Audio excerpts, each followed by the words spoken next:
Hi, good afternoon, everyone. My name is Jorge Brito, Trailblazer Society Manager. This is Mr. Ken Bryan. I'm going to let him introduce himself. Ken has been on staff since 1992, around the time when I first discovered my local trail, which Ken just reminded me about. So, Ken, do you want to give a quick intro of who you are and what you do for us? And sure, and I won't tell them trails movement. And I won't tell them what grade you were in when you discovered the trail.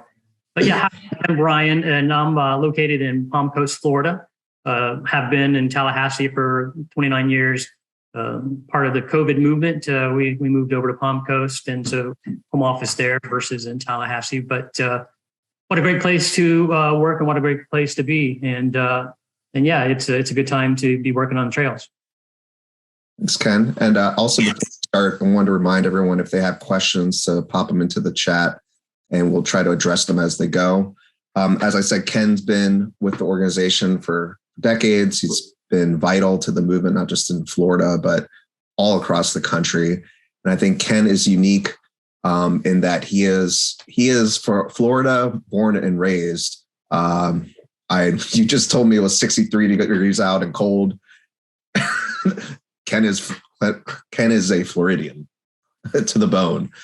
So that was one thing I wanted to get started with the conversation, Ken, is that your work is unique in that you've spent a lot of time there working in the State House. And I just wanted to ask, how did you end up doing that? Because I know in the past you told me that you were at one point a pilot. So where's the connection between flying jets and planes and riding on trails and promoting trails? So yeah, sure. So prior to Rails and Trails Conservancy, I was in the recreation department in Clay County, Florida. And so that was a growing rural county, kind of making that move from small county to mid-sized county. And we were just establishing a recreation department. And we realized early on that trails, gave us an opportunity to provide a new service to the county. So I was working with Rails and Trails Conservancy on a corridor from Palatka to Lake Butler. And so that's what got me started with the organization. We worked quite closely together in that acquisition, and the county bought an adjacent parcel of land that was used for a trailhead. So that's where I got exposed to Rails and Trails Conservancy, and the job came up, and I applied and moved to Tallahassee. And so my game plan back in those days was to try to get in with one of the state agencies and work within, DEP or parks there. And I quickly realized that working for an agency, you couldn't be an agent of change. You had to be outside the agency. You kind of had to go along. It wasn't your responsibility to create policy at that level. It's your responsibility to implement policy. And so getting a taste of that and being able to be part of the legislature and be part of writing environmental laws and transportation laws for the last 30 years has really been gratifying. I can't believe that the time has passed so quickly, but I tell you, it's an easier job now. I think folks have probably heard me say this before. When we were building trails in North Florida 30 years ago, me and my colleagues, we'd show up in these small towns for their public workshops, and we would have our slide projectors, and sometimes we didn't get a warm welcome, and we would actually have to make an escape route where we would say, okay, things go south. You take the keys, get the car warmed up. We'll just ditch the slide projector. It's not that important. And roll down the windows, and I'll just jump in the window and let's get on down the road. And it's nice to see things change. Along the way, it's gone from being where we would have to sell the value of trails to now folks understand that on their own, and communities really competing against each other for the resources to make trails happen in their community. And so that's what's kept me here. That, and plus Rails and Trails Conservancy, the leadership has always just been great people, and it's just been inspiring job to have. Yeah, I remember you telling me that long ago, like to do the fundraising, you literally were sitting around the kitchen table, handwriting letters to people, advocacy letters and fundraising letters. So yeah, things have changed quite a bit. Can you story about a specific trail that was a big win that kind of paved the way for other things in Florida and kept the pitchforks and the townspeople from chasing you away? Well, the Pinellas Trail was one of the early trails in Florida, and that was the one that we would, load up county commissioners in vans and take them to Pinellas Trail and show them, what a trail looked like, let them kick the tires. And so, in fact, one of those trips with a handful of other partners, we brought the county commissioners from Orange County over to the Pinellas Trail. And the chairperson at the time, Linda Chapin, came back from that trip and she said, I want one of those in my community. And she challenged her staff to complete the West Orange, to acquire and complete the West Orange Trail during her tenure before she termed out. And she challenged her staff to do that, and they did that. And so that's how, so the Pinellas Trail's DNA is on a lot of trails in the state of Florida. That and the St. Mark's Trail, the Tallahassee St. Mark's Trail. That was another one that we would take. We took the Clay County commissioners out there. We've taken the folks from Calhoun County out there as well to show them an example of a trail there. And so, yeah, having those really special trails as an example for other communities certainly inspired those communities. Except now you don't have to pack up in a van and drive 3 hours to get to a great trail. Now virtually every community has a good trail. And do you think that is specific to Florida, or is that because of the advocacy? And when I say specific to Florida, because the corridors are there, the landscape is there, or is it because of the advocacy on your part, if you were to be asked that? I think it's an awareness by the legislature and the population as a whole.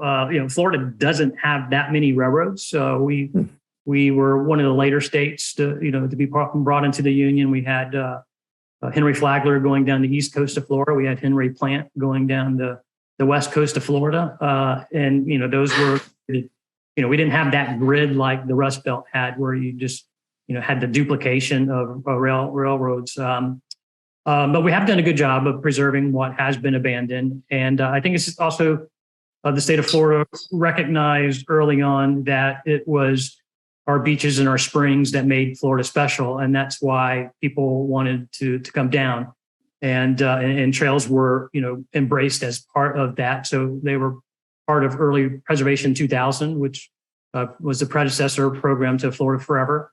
And so that gave the structure. In fact, now you look at some of the trails really starting to come together and forming regional systems. You look at the Coast to Coast Trail, which will connect St. Pete to Titusville, about 270 miles. And much like the Great American Rail Trail, local folks realized that this statewide across the state connection was kind of building itself. So you look at the West Orange Trail, which I mentioned earlier, which the state Greenways and Trails Acquisition Program helped contribute to that, along with the Van Fleet, the Withlacoochee, the East Central Regional Rail Trail, Cross Seminole Trail are all original investments by the Preservation 2000 program and the Florida Forever program. And so having that backbone of a program for that long, now you have, these longer regional networks coming online, but they all started based on that previous investment, 20, 25 years ago. Yeah. And speaking of these regional networks, a lot of people on this call probably know about our work in Miami, which is a Trail Nation project. Could you kind of speak to the story of that, how that came together? Because I know you were pivotal in making it work and getting down there. Well, see, Miami has a lot going for it. I mean, Miami is still just going off the charts. It's still one of those places that's, seeing population growth. You see a lot of the high-tech companies moving down there. It's still just thriving. And they have a great, collection of trails. And it's, in Miami, it's more trying to get folks to buy into a larger vision. And I think, initially folks were a little reluctant. I think the general approach was as soon as we finish our trail, we'll be able to look at a larger network.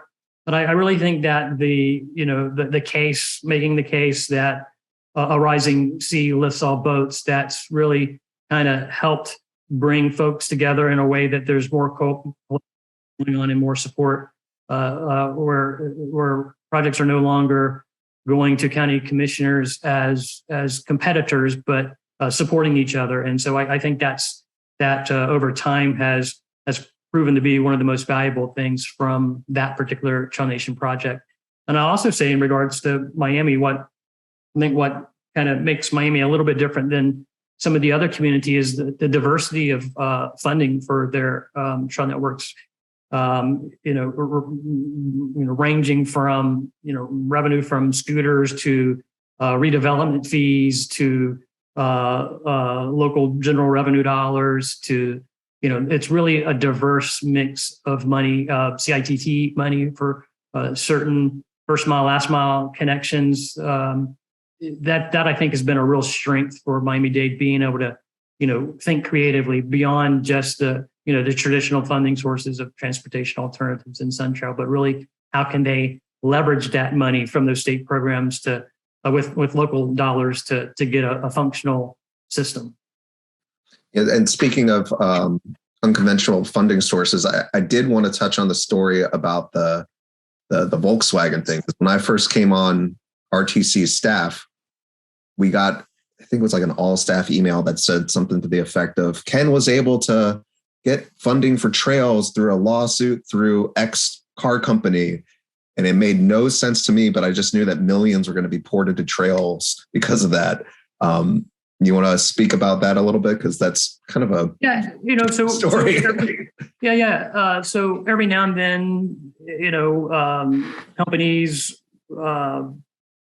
do things that catch up with them. There's been some oil spills as well that have occurred in the Gulf and have generated mitigation dollars. And, a lot of money has, gone into various, both artificial reefs and park space and beach cleanups and, electric vehicles and electric school buses. Electric school buses also serving as, you have a major outage event, the school buses can be rolled out and provide local charging stations where folks can, charge their cell phones and such forth. And so, that does happen from time to time where there are these mitigation programs, but, I would rather those not happen than happen, because usually those happen as out of mitigation. And, but yeah, there are, I think, a lot of creative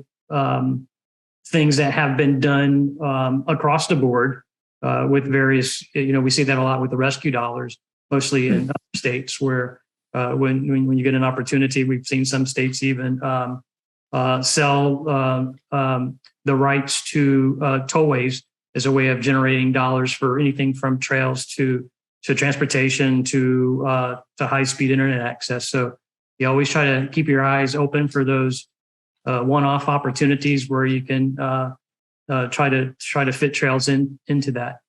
Yeah. And I think, an example is resiliency, right? When it's kind of funny, if you pick up any resiliency plan, probably within the first 3 or 4 pages, you'll see, a picture of a community flooded. You'll see people walking and riding bikes, right? And so, it's when you have a climate event, the first thing you do when you're able to come up out of your house and see what's going on is you walk around the neighborhood or ride your bike around the neighborhood because you can't necessarily do that yet by car. And so I think trails can play a large part in resiliency, and also canals play a big part in Florida, and trails and canals have proven to be coexist. So those canals help in our resiliency as well. So they can also provide, in fact, a good amount of the footprint of the Miami Loop is based on a water management district canals. Well, speaking of weather events, we did have a Trailblazer member send in a question about RTC's role in building out the trail networks in Sanibel Island, and if you had any info about what would be happening in that community moving forward with the trails. Yeah, so Sanibel, for those that don't know, great community, very early on, decades ago, recognized that folks being able to get around by bike and walking was something important to their community. Had a nice system of both on and off road trails, not your 15 or 20 foot wide high volume trails, but of maybe 6, 8, 10 feet wide, but very well located and very well connected with one another.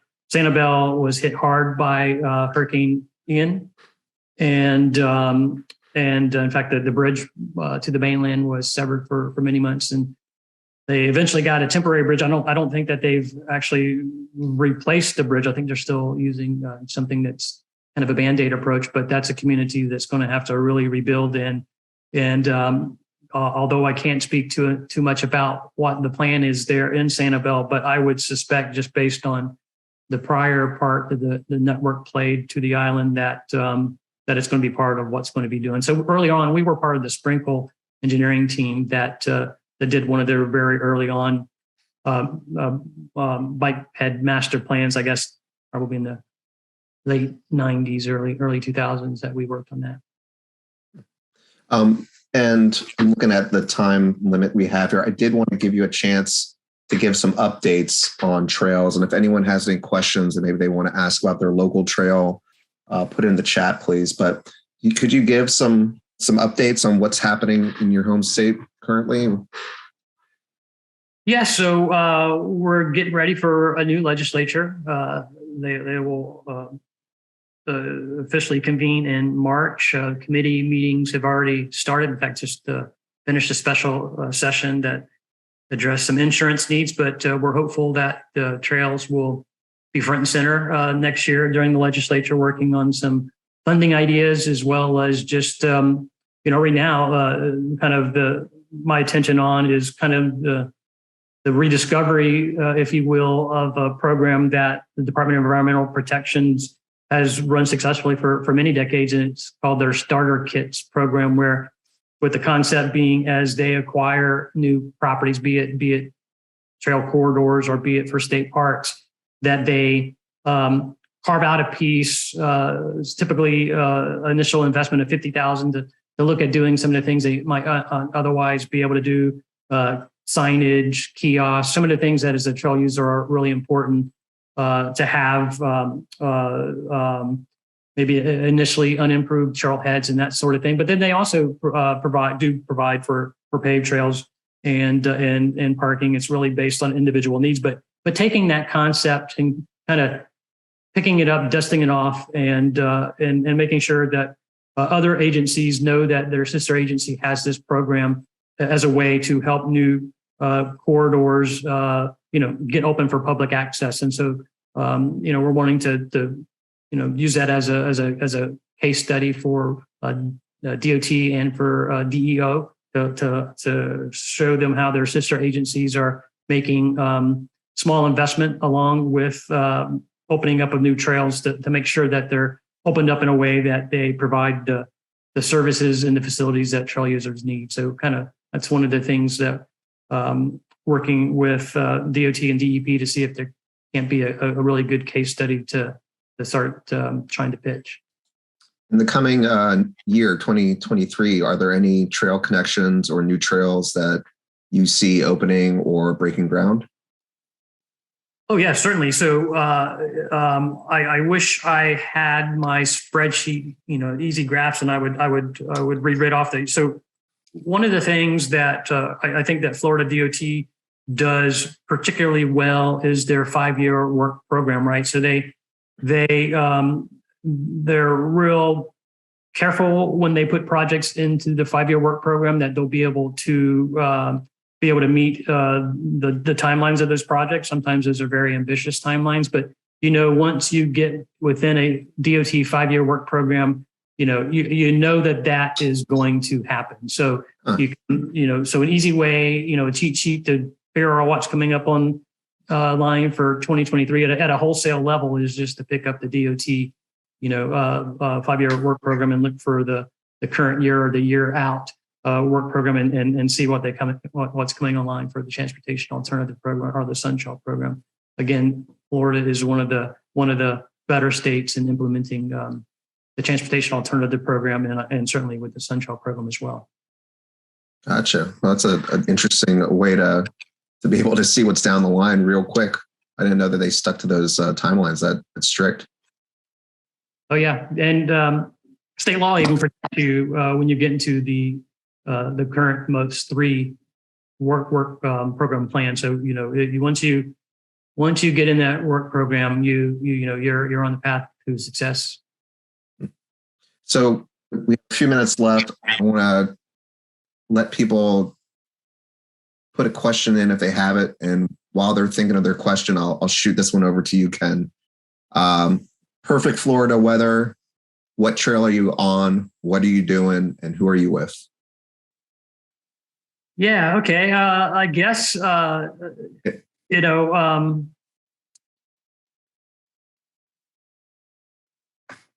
I like a little bit of an elevation challenge, so rail trails sometimes, why they are convenient for everyone and perfect for those commutes or the ride to the library, that sort of thing. I like to, I guess I'm most happy when I'm a little bit miserable, or actually when I'm a lot miserable, and like, you have much more gratification coming back from a ride that you've suffered some, and you seem to appreciate that ride more in the past. So I'm probably riding with Eli Steers in Miami, or with Jorge Borelli in Orlando. Both of those super strong riders put it on me, and probably trying to, hit Hospital Hill or Sugarloaf Hill in Central Florida. It's probably where you would find me on one of those, or the Overseas Heritage Trail, right? That's it's not all complete, the 107 miles between Key Largo and Key West, but that's one of those rides that when you get done with it, you've been challenged, particularly if you didn't do your homework and you hadn't headwind the entire 107 miles. Basically a Caribbean headwind for 107 miles. And of course, the heat and the sun adds another sunburn, adds another level of misery to it all. But yeah, so you'd probably find me in one of those places. So your idea of a good time would be a challenge, and my idea of a good trail ride would be a cup of coffee at the end, and my son not totally melting down by the end of the ride on the back. Well, the two gentlemen I just mentioned earlier, they probably would say that I have had a meltdown myself. Yeah, everyone bonks at least once. So let's see. If anyone has any questions they want to type in here, feel free to do so. I just don't want to go over time because I know that you have a lot on your schedule, Ken. So I guess if I could just maybe tell, a timely story. It's not a story, but that's good. But I think it can be a story of celebration. Franco Harris just passed away. That you probably heard on the news a couple days ago. Franco is a former Rails to Trails Conservancy board of director member, and had the pleasure of meeting him on several occasions as he was at our board meetings. But the folks that over the years have been part of our board of directors has been a really impressive group of people. Anywhere from Franco Harris. I could just continue to Richard Burke, Richard Swin, just some great cycling names. I don't want to leave anybody out. Joe Louis Barrow in Jacksonville, Florida, another really impressive individual. But so it was sad when I found out Franco passed. But there's a really great Sports Illustrated piece if you Google Franco Harris and Rails to Trails Conservancy, and you'll find that SI story. And it was great to see that and remember his hard work towards trails. Thanks, Ken. Get a question. Someone's asking, we're riding with 8-year-olds from Jacksonville to Gainesville and back in April. Recommendations? Yeah. So I don't know if you're also being supported with a vehicle or if it's just strictly by bikes, but I do want to make sure you know about a resource, a free resource, traillink.com. It could help you as a resource. You can find out where parking is, where the restrooms are, where the water fountains are. You can read reviews, and it also will identify nearby trails to a particular trail, so that can help you piece together your trip. Traillink.com also, through our partnership with Google, powers the Google bicycle directions. there are algorithms favor getting you off a road and onto a trail. So so Google Maps bicycle directions is also, so know that will cross-reference with our 40,000 plus miles of map trail on traillink.com. So I think two good resources for you. Generally speaking, you could Placa Lake Butler, you could piece that together along with the St. Augustine to East Palatka, new trail along down into Keystone Heights can help you with that connection, and then connect with the Gainesville Hawthorne Trail, and probably or the Waldo Road Trail, depending on which direction, if you're coming in from the east or from the northeast. But yeah, there are some trails. There's going to be some tough roads in there too. So do some homework and check out those two references. Thanks, Ken. I know that you spent this whole time talking about Florida, but you do work on the Great American Rail Trail. Can you, in an elevator pitch style, describe what some of that work is? Yeah, so I never really counted, but I guess there's about 12 of us RTC employees that have been assigned some piece of the Great American Rail Trail. I tried to bring an agency and a policy perspective to the eastern states. The Great American Rail Trail goes through 12 states in the District of Columbia. But primarily, you'll find me digging around in Iowa, Illinois, and Indiana as it relates to that alignment. But another trail that it was building itself. We always wanted to, as an organization, to have a across the country route. And we knew there would be a time where that route would be kind of obvious to us. And we used to do an annual Shark Tank at Rails to Trails Conservancy, where employees got to bring ideas to the whole group, and we got to vote on projects, just like Shark Tank. And the winners would get a small budget and a little bit of time, and that was one that won our employee Shark Tank. Work was, some deep dives were looked at, and we realized that it was possible. And then organizationally, we decided to lean into it, hired a project manager. Well, we had a current staff person who was the obvious person to be the project manager, Kevin Bell. And so a project we're leaning into, and I think making a difference in that. Ken, I got one more question for you, and this one just kind of popped into my head as I was doing the math. You've been a trail advocate at RTC for 30 years, and you described the trails movement kind of going from working the defense, working the offense in a way. What advice do you have for those who will be advocating for trails further down the line? What have you learned in these 30 years, and you can relay as the best way to get the trails on the ground? Well, I think before was a lot of Field of Dreams, build it and they will come, right? And communities were taking that leap of faith based on build it and they will come, and that worked out for us. But I think the difference in building trails today is that there is a lot of quantifiable data that's out there. We just did and just released our trail count study, which I think helps demonstrate that yes, walking and biking went up during COVID, but it's sticking. There is an increase that has not quite what it was, but during COVID, but there's some stick to itness there. The economic benefits, right? We just did a deep dive on some of the economic benefits of portions of the Great American Rail Trail to help us build the case with the communities along the way. So there's a lot of really good environmental economic data that is, to where you're no longer having to, in Florida, use, studies from California or from Oregon or from other places. We can get that information from right down the road now. And I think that's the case in many parts of the country now, where there's some really strong data. And so, and a lot of that's, easily findable on our trail building part of our website. We have a great searchable database, and just the difference in being able to really go to a county commission and say, these, this is how much money they're making next door off trails. We have that type of data now that folks can use to really show that that they're, have an economic benefit for communities. Thanks, Ken.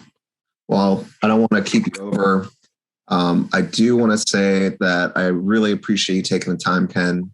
I also want to say thank you for all the work you've done in Florida and beyond. And thank you for your friendship. It's been great working with you 6 years now. Yeah, it has been great.